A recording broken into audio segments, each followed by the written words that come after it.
Hello everyone, I am Laethas and welcome back to another video, this time for my manga haul for the month of July 2018, and I have a lot of volumes to get through in this video, so I'm going to try and go a lot faster. However, luckily for me, it is mostly catching up on a lot of series, so it's a lot of volumes from a few series, so hopefully this video isn't going to be too terribly long. Though we do have a lot of volumes to get through, so it's entirely possible that this could turn into a very long video. And because of that, we're going to just start off. To begin with, I have a manga that I have been waiting for this volume to come out for a long time by Dark Horse, and that is the 39th volume of Berserk. I told myself that I wasn't going to read it as soon as I got it. I thought I was going to do that. It didn't happen. I immediately read this upon receiving it, and I love Berserk. I really enjoy it, and there's just nothing like the Miura artwork. Nothing at all like the Miura artwork. So, yeah. Highly recommend Berserk, though it is expensive. So, you know, I want to recommend it, but I also know that it's really long and expensive, so it's like, it sucks. It's one of those painful things that you have to go through, but I was lucky enough to catch up to the series when it was on super sale, and so keeping caught up is not nearly as painful as starting the series, but if you have the capital to afford Berserk, I definitely recommend getting into the series, and this volume was much anticipated for me. Can't wait for the 40th volume, but that might take a long time. Next up, I have the second and final omnibus for Motegi by Vertical, and I have read this series since I've gotten this volume. It was a little bit different than I thought, than what I had initially thought it was going to be, but it ended up being a pretty decent series. Definitely not amazing in my opinion. But definitely worth the read if the premise sort of interests you, is what I would say. Plus, it's not very long and only 2 omnibus volumes. So, you do also get quite a bit of story out of it because it is very dense. There's a ton of dialogue per page, so it does feel a lot longer than what it actually is, which is only like 4 volumes. So, you do get quite a lot of story packed into these 4 volumes, or 2 omnibus volumes, but yeah. Enjoyed my read of Motegi, though I wouldn't say it's anything standout or amazing. Next up, I'm going to move on to Yen Press, and I have the first volume for the elder sister-like one, and I am going to wait until I get the second volume that's out before I start to read this series. I've heard different things about it.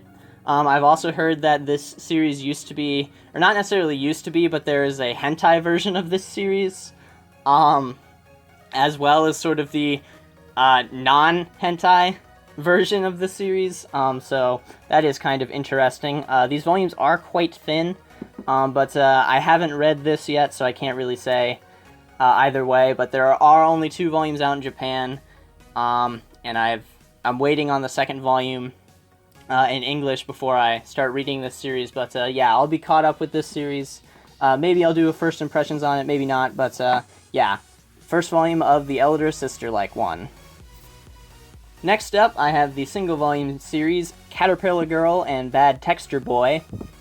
And this series, I feel, could have been good if it executed sort of on its ending better than it did, and if some of the characterization of our main male character was better than it was, sort of for how he ended up in his situation that ends up going poorly for him in this series. But yeah.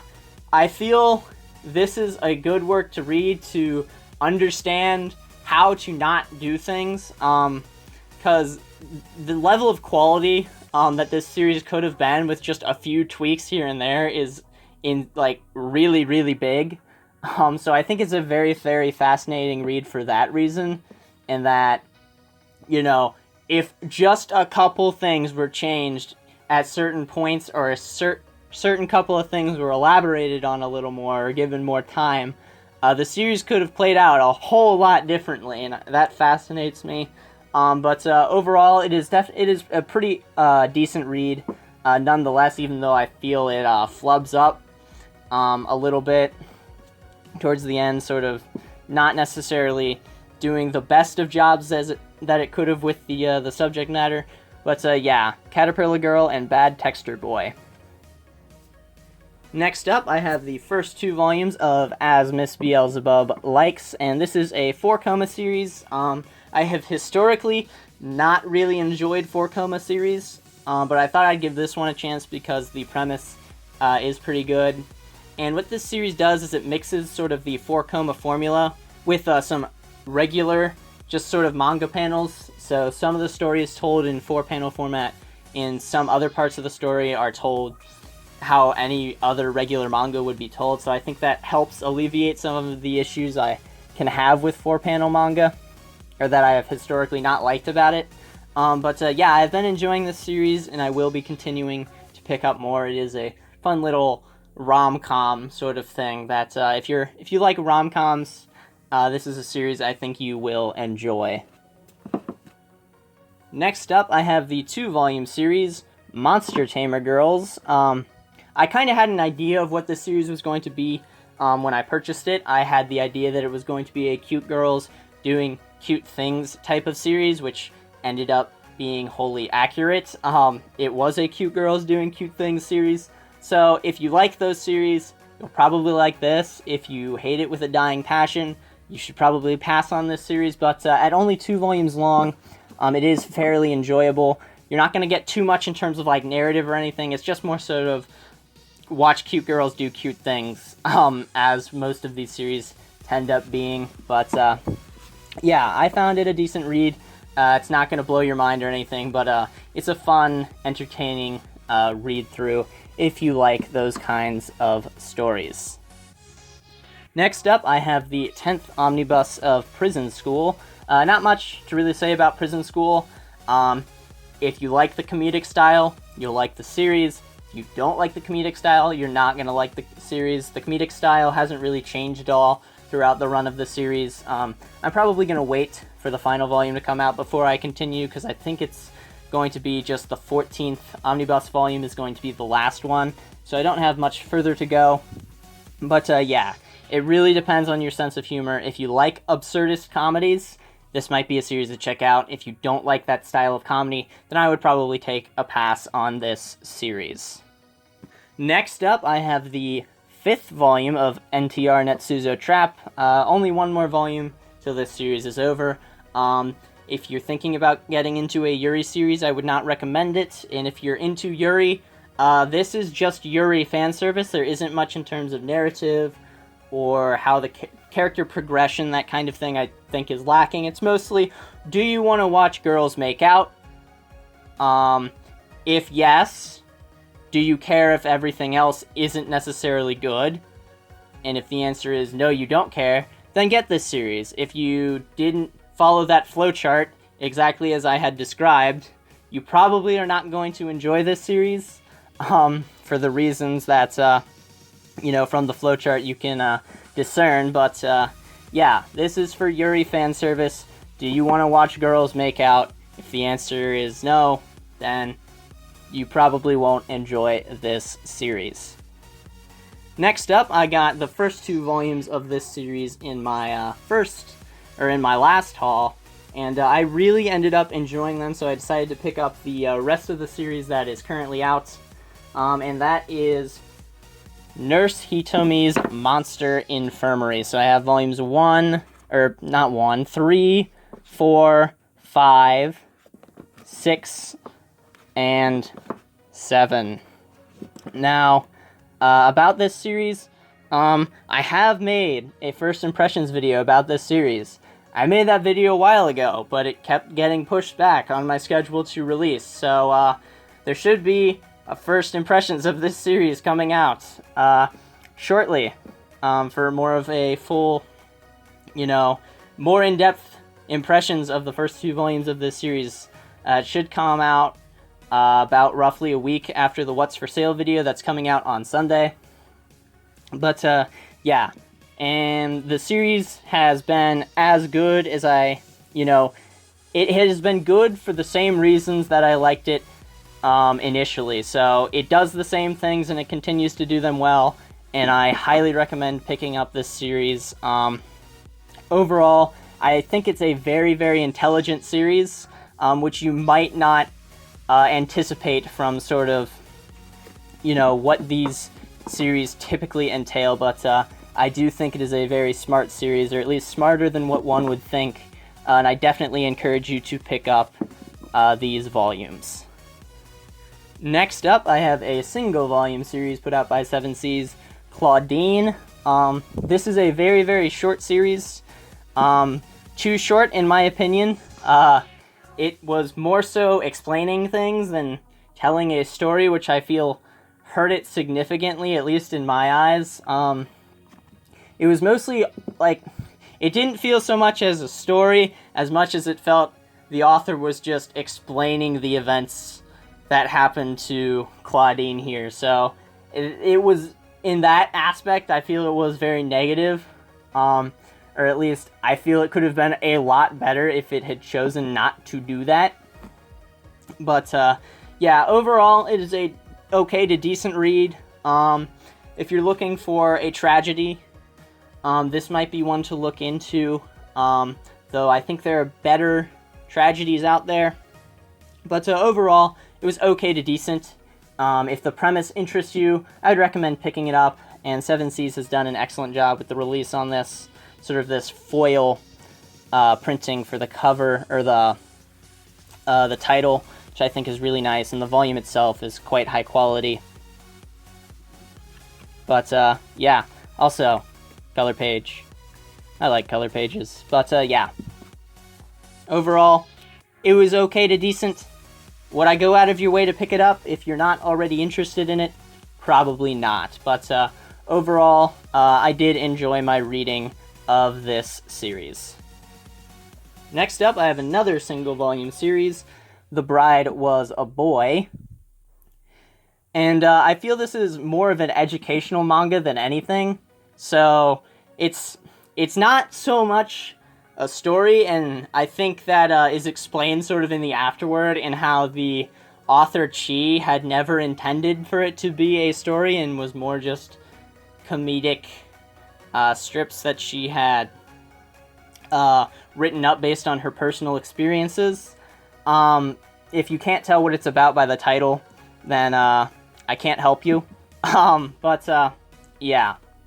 This series was not intended to be a story or told in a story format, so it's a little bit of an interesting read. It's more sort of for educational purposes than it is for, hey, let's read a story. While it has been put into a sort of story format, it is very apparent that it was not intended to be that way from the beginning. But yeah, overall, I feel it is informative about the subject matter that it pertains to.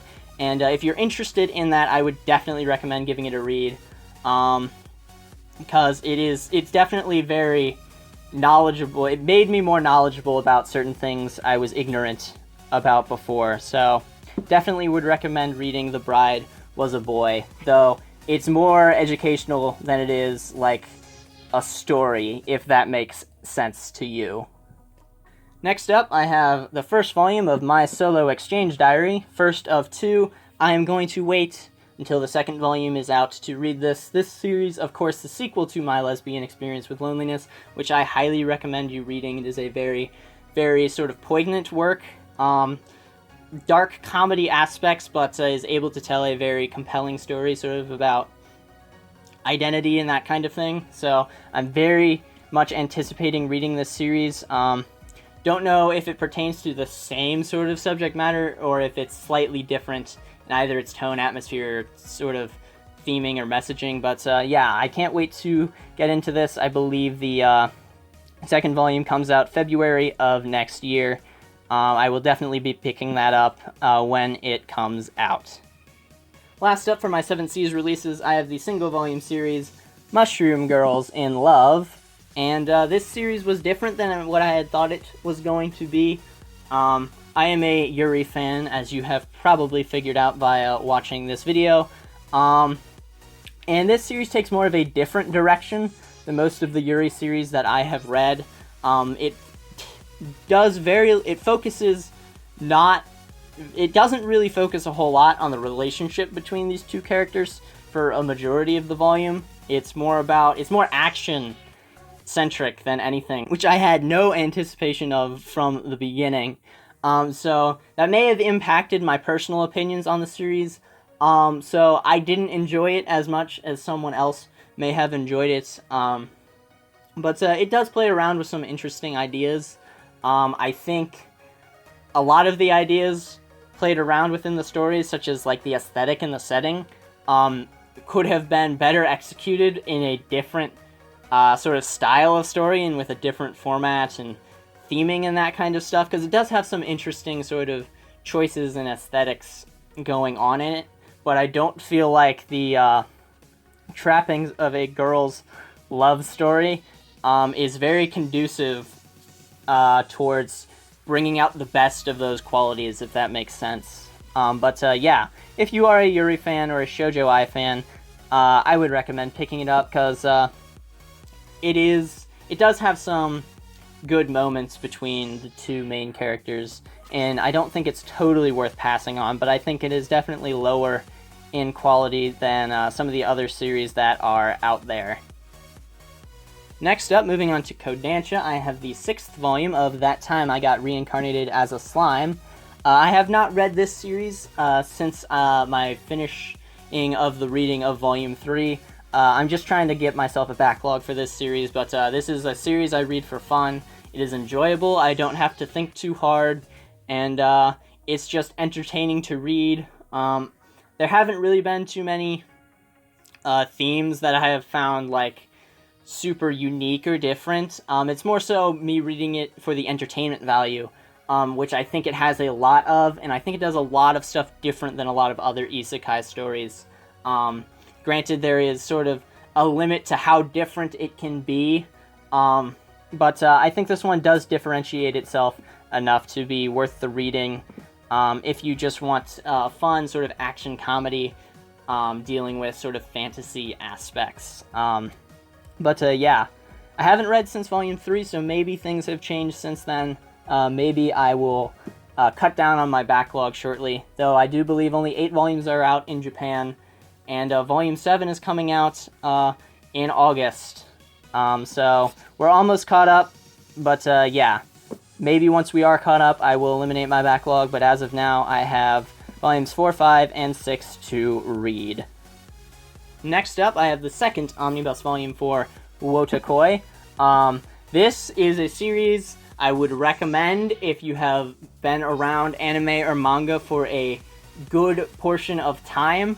If you have not and you are a beginner, I would not recommend it as much, because there are certain things that aren't going to make as much sense, or you're not going to find as funny as someone who has been around some of the tropes and has had some of the interactions personally themselves that may be represented within this series. So it's a very interesting series in that the longer you have been reading or watching anime and or manga, you're probably going to get more out of this series. So it's the series I want to recommend, but I don't know how well you will enjoy it if you don't know what some of the jokes are pertaining to, or some of the stereotypes or caricatures that are going on in the series, because there is a fair amount of reference humor to be found in here, but I've really been loving this series, and I cannot wait for more.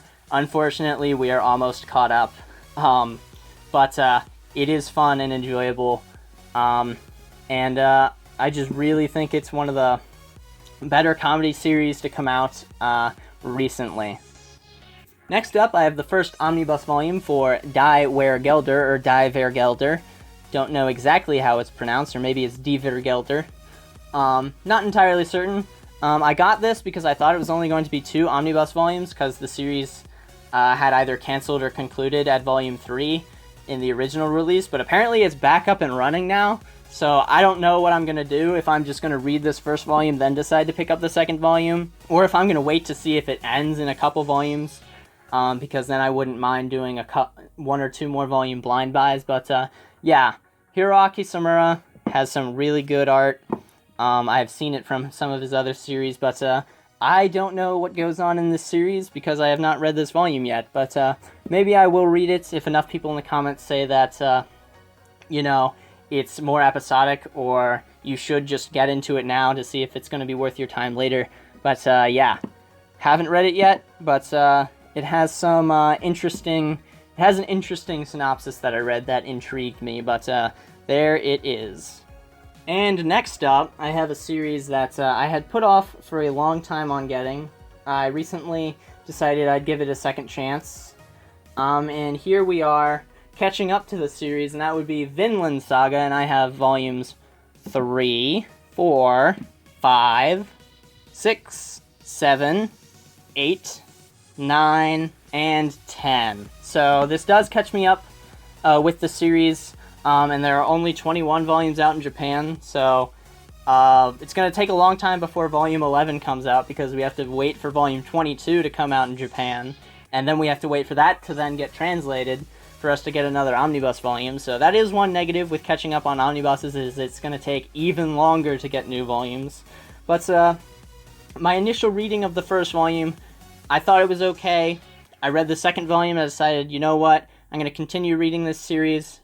I caught up with volume 10, have read up through volume 10, and while I do think it is better than what I had initially anticipated, a lot of people are going to be upset when I say this, like Apollo Gray, Insidious Swede, Mr. Studio Senpai, everyone loves this series. I'm just going to be in here and I'm going to be like, I get why a lot of people think it's amazing, but I personally don't think it is a masterpiece. I think it is good or very good, but I would struggle to say that it's excellent. But definitely worth the read. Though I do think some of the theming is too on the nose. But with the introduction of the character Hild in Volume 9, I am much more intrigued than I used to be. So if Makoto Yukimura decides to do some very interesting things with her character, that could definitely impact my opinion of the series, and maybe I will consider it more of an excellent series than just kind of being very good. But yeah, as it stands, definitely worth reading, though I do think the series is overhyped, at least in my opinion. And next up, I have the very interesting release that I would never have anticipate a publisher to put out, but it's the all-in-one full-color edition of Attack on Titan No Regrets. This is my first sort of Attack on Titan purchase, and I didn't know this until after I had already read it. But apparently this was run in a shoujo magazine, and so it's considered a shoujo, which I find very, very fascinating, because it didn't really give me that vibe as I was reading it. So it's very interesting to know that this series is actually a shoujo series, which I find very interesting. But yeah, it's in full color, which you don't get a whole lot of for manga. I don't know how well it compares to the rest of the Attack on Titan manga. I've watched the first 2 seasons of the anime, and it's been a long time since I've read the manga volumes a long time ago. But yeah, this was definitely a very good origin story, I feel, for Levi.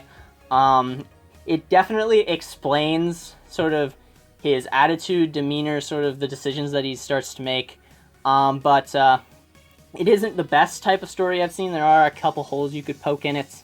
But overall, I do feel it is worth the read. If you're an Attack on Titan fan, definitely. And even if you're not, I still might give it a read, because it can stand alone, sort of on its own. I do feel it loses a little bit because you might not know some of the characters themselves, and so some of their behavior might seem a little weird if you don't know sort of where they are in the original series. But overall, I do feel it stands on its own, and is definitely worth the read. It's definitely a decent read, and I did enjoy my reading of the series. And it's also in full color, which I think is really interesting, and hopefully we can get more full color series in the future. There aren't too many that are even out there, But I would like to see some more of it because it is definitely an interesting sort of aesthetic choice, because you don't get as much of the shading because you have colors, and it's sort of this weird thing for manga because normally you get shading, but when it's all in color, you don't get as much of that black and white shading, which does have a little bit of a different sort of look to it than what I'm used to. But still, overall, I thought it was very, very cool and unique sort of release that we have from Kodansha Comics. And one stop before I get to my big giant pile of Viz Media manga, I have a volume that I got last month, but I forgot to include it in the haul, but that is the 5th and final volume of Nyotaika, which is one of the Project Hentai series they released that isn't a hentai series. And you might be like, what do you mean it's not a hentai? Aren't they a hentai company? And the answer is yes, they are. But they also publish, or they used to publish, some of the borderline hentai series, or the series that are more sexual in nature, but not technically hentai. But that was before DMP released a Pechi imprint. So you'll see stuff like Velvet Kiss released by them. So it is definitely not a hentai. If you read it, you can definitely tell that it's not. But it's a very interesting sort of romance story that is very unique in sort of how it goes about doing what it is. Because the author didn't have everything planned out from the beginning. They were like, I'm going to run with this weird, crazy idea. And then they did, and it ended up working pretty well from a comedic standpoint. And the romance is very funny and interesting to watch, especially with some of the quirky characters that the mangaka decides to put in there. But yeah, I did enjoy the conclusion of this series. I was not expecting Volume 5 to ever come out, but lo and behold it did, so I do have a conclusion to this series. But yeah, I do think some of the volumes are out of print, however, so you might not be able to get this series. And now we get to move on to my giant stack of Viz manga. To start off with, I picked 2 of these volumes up in my last haul, and I picked up the remaining of the series that is out, or I completed the series that is, and that is volumes 3, 4, 5, 6, 7, and 8 of Butterflies, Flowers, and this is a josei series, similar to Midnight Secretary, though I feel the it's not as smutty, though it is definitely smutty. So if you're looking for more of a smutty romance series, then this might be a series to check out. It's not the best that I've ever read, though I haven't read too many. Again, it is a josei and not a seinen, so that is going to say something about the sexual nature of the content, how, like, what is sexualized and what isn't, and the general beats of the story. But it is more of a mature romance series with the josei demographic. So if you're looking for a more mature romance series, though this one sort of struts the line between shoujo and josei in terms of sort of its theming, but it's definitely run in a josei magazine. But if you're looking for more of a sexual natured or more mature romance series, then this would be one to check out, especially if you've read works that are similar to this in sort of their style and nature. Next up, I picked up the Solon In Epilogue Toronto Comic Arts Festival sort of exclusive booklet, and this comes with two stories for Solon In. It comes with Haru Yokoi, I think is what it's called. I can see right here, Awaiting Spring, which had been published previously and is separate from the epilogue itself, which is in here as chapter 29 of Solon In, I do believe. But yeah, you can see right there, chapter 29. Yeah, so this does contain 2 stories, one previously published a while ago, and then the 29th chapter of Solon In, or the epilogue, which was written 10 or 11 years since the original publication of the work. And I was hesitant to, for this series, because I feel a lot of Solon In's message and intrigue does come from the way that it ends. And so having this information about what's going on later in their lives may diminish some of what the series sort of is about. But I was not disappointed. My fears were baseless. And so I really did enjoy this read, though. If you do pick this up, and you do pick up the original work Solon In, I would recommend reading Solon In, waiting a good several months, and then reading this, because it really is meant as sort of an epilogue, but it's also meant as an after the fact. Like, we got to this point, so Solon In, the way Solon In ends, and the way that this series sort of goes along, really benefits from you not having read Solon In for a little bit, and sort of letting its messages and theming seep in, and then coming into this sort of epilogue chapter with its own ideas in theming that sort of connect with the original Solon In. And it really just shows how much of a genius Inio Asano is when it comes to his story crafting. And so, highly recommend picking this up if you can. I do believe there are still copies available. Definitely worth the price I paid for it, in my opinion, as a Solon In fan. And if you're going to read Solon In, I highly recommend getting this sort of extra bonus story. Unless you hated Solon In, then maybe don't get this. But if you enjoyed Solon In, I highly recommend picking up this short little exclusive booklet. Yeah, very, very much enjoyed this read. Next up, speaking of Inio Asano, I have the second volume for Dead Demons Destruction, and haven't read it yet. I have faith in Inio Asano. I've liked all of his works. I'm gonna wait until this one is over, then binge the whole thing when I decide to do that. So I can't really say anything about this series in particular, but if it's anything like his other works, I definitely know I am going to enjoy it.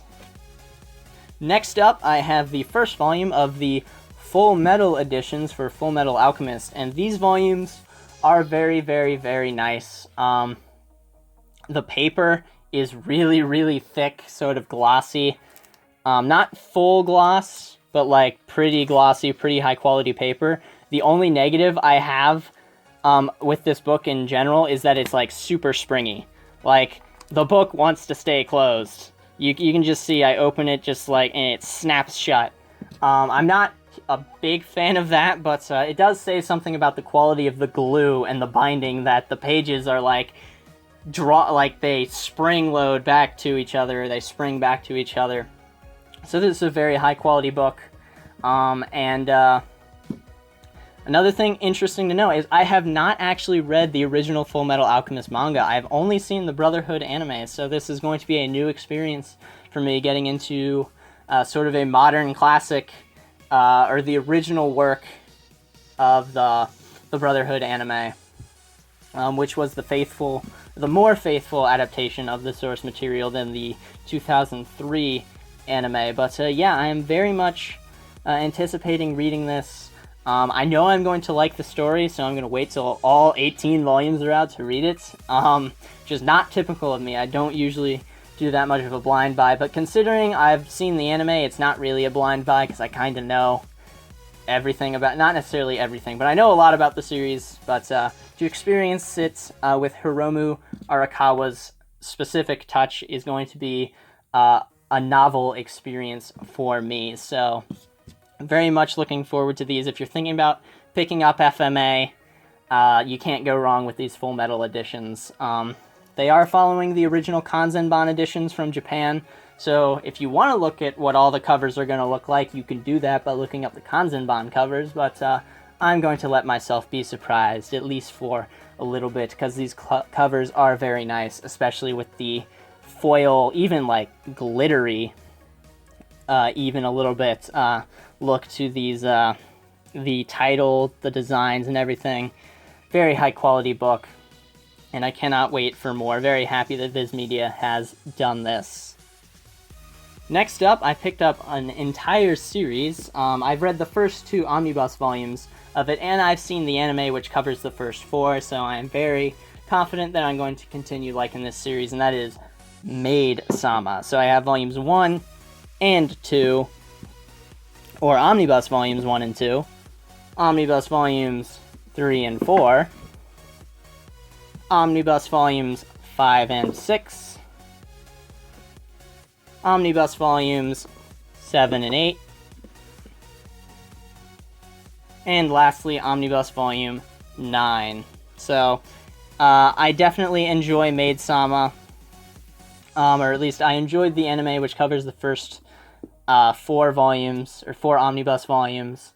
It's different than a lot of other sort of romance series that you tend to see in the setting that this one is set in. If you're looking for a shoujo romancy series, then this is one I would recommend looking into.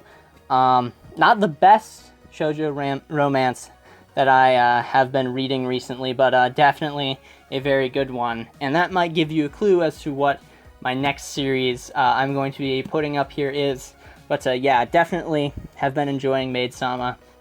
I'm very confident that I will enjoy it the whole way through. And the series that I got, which I'm almost caught up on, it is quite a long series, another hint drop as to what it might be, and that is a reveal skip beat, and I'm going to very quickly go through because I have a ton of volumes of this series. So 9, 10, 11, 12, 13, 14, 15, 16, 17, 18, 19, 20, 21, 22, 23, 24, 25, 26, 27, 28, 29, 30, 31, and 32, which I am almost caught up to date on this series. There are 40 volumes out total in English, and you may be seeing the rest of those 40 volumes in August, but I have read up through volume 24, and I can honestly say that this is an excellent series. I've really been enjoying it. There are a couple volumes that I didn't enjoy a whole lot, but on the whole, I feel a lot of the arcs are very, very good and very interesting. I think one of its strengths is focusing on its main character, Kyoko, and sort of her interactions with the other characters. And this is definitely a very, very strong series. It has a little bit of romance in there now. There are definitely romantic elements to it. However, it does strongly focus on Kyoko and her goals and her sort of trials in trying to achieve them. And I feel this series is very, very good, sort of in its execution of a lot of its arcs. The characters' emotions feel natural for the most part. They don't feel forced a lot of the time. And the characters are fun, they're quirky, and this is definitely a series I highly recommend, even if you're not a fan of shoujo. I wasn't super into the first 2 volumes, but come volumes 3, 4, 5, 6, they get better and better and better, and I cannot wait to continue reading this series. I recommend it a lot, and if you want to get into it, there are also 3-in-1s that are significantly cheaper than the singles, and I highly recommend checking this series out. If you're thinking about picking up a shoujo, this is one I would definitely recommend starting with, or definitely one I would recommend getting into first. Definitely a very, very solid series that I don't see a whole lot of people picking up, but it is definitely worth the score it has on Mal. That is all I am going to say. And last up for this enormous haul, this gigantic mega haul that I had for the month of July, I actually picked up a box set. I will not be showing the box itself because that is going to take way too long, and this video is just too long right now. But I picked up the Rosario Vampire box set. So this is a series that I read a long time ago. It was one of the first manga series that I read, and I was interested in it because of the anime, a long time ago. The anime isn't very good, but I liked sort of the characters and the ideas that were, going on in the series. The aesthetic was definitely mine. The manga definitely blows the anime series out of the water, especially considering that it goes on for longer. But yeah, this was a series that I hadn't read for a while, and I've read most of, or at least I've read the entirety of season 1. As you'll see right there, it does transition to Rosario Vampire season 2, and that is because the manga actually switched magazines it was in, and so the mangaka was at a point at which he felt a stopping point could be used and just start up the series again, which may or may not have been a good or bad decision. I don't really know. I don't think the series really suffered from that. I sure hope I've been showing these covers. Oh dear. I can't remember if I've been showing all of these covers this whole time. Oh no. I think I may have just been placing them in stacks. Oh dear. Alright, well you're going to get to see all of these older covers. You may be seeing them for a second time. I know I definitely showed Volume 5, I think. Maybe editing me will punch me in the face later. But yeah. Yeah, okay, I gotta show these covers, that cover. Oh no. It's a disaster. And okay, we're good. Covers have been shown, and I've read up to Volume 5 for Season 2. And so far, it's not as good as I remember it being, but it is still what I would consider very good.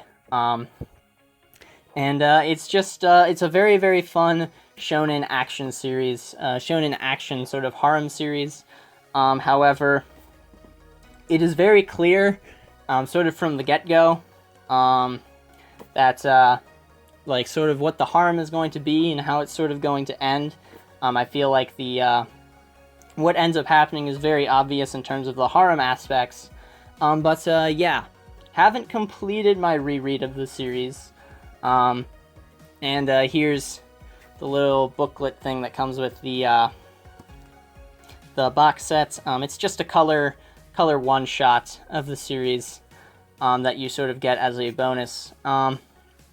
There's also something interesting to note, and that is that Volume 5 of the original, I have another copy, and here's why.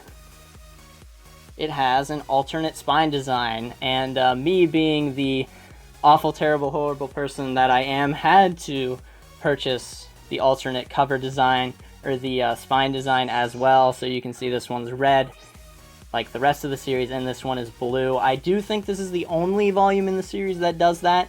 I could be wrong, but I think it is.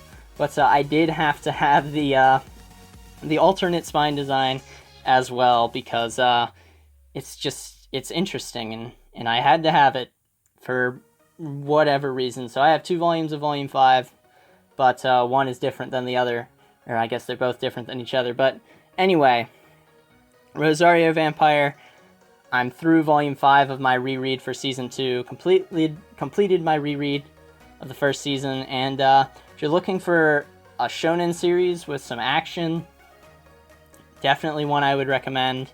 Definitely one of the better shonen series out there, in my opinion, or at least one of the better shonen action series, in my opinion. Kind of battle-y, though not typical, not what you would typically find in more of a battle-y shonen. There's no like tournaments or anything like that, but yeah, it definitely is very similar to that. But yes, I have purchased the box set for Rosario Vampire. But yeah, that will do it for this manga haul for the month of July 2018. It was a lot of volumes. It was quite a number of volumes for me this month. Next month is definitely not going to be this large. I may never have this many volumes in one haul again, because that was a lot. I think that was over 100 volumes of manga. Yeah, if you've read any of these series, let me know your opinions on them down in the comments below. Are there any series you want me to pick up? I'm more interested in shorter series because I think I have too many ongoing series as is, so shorter series are kind of more what I'm looking for if I'm getting into a newer series, so I can sort of wrap it up pretty quick without making my ongoing series list too big. Yeah, what are your thoughts on the series that I had in this haul? Any other questions, comments, concerns, that kind of thing, you can always leave those down there as well. What's your favorite series in this haul, I guess, or, you know, what are your opinions on the manga that are in this haul, and what are some series you think I should be picking up? As always, if you enjoyed the video, make sure to like and share. That always helps out a lot. And if you would like to keep up to date with all of my content, you can hit that subscribe button. But anyway, thank you guys so much for watching this July 2018 manga haul. I am Laethas. Goodbye.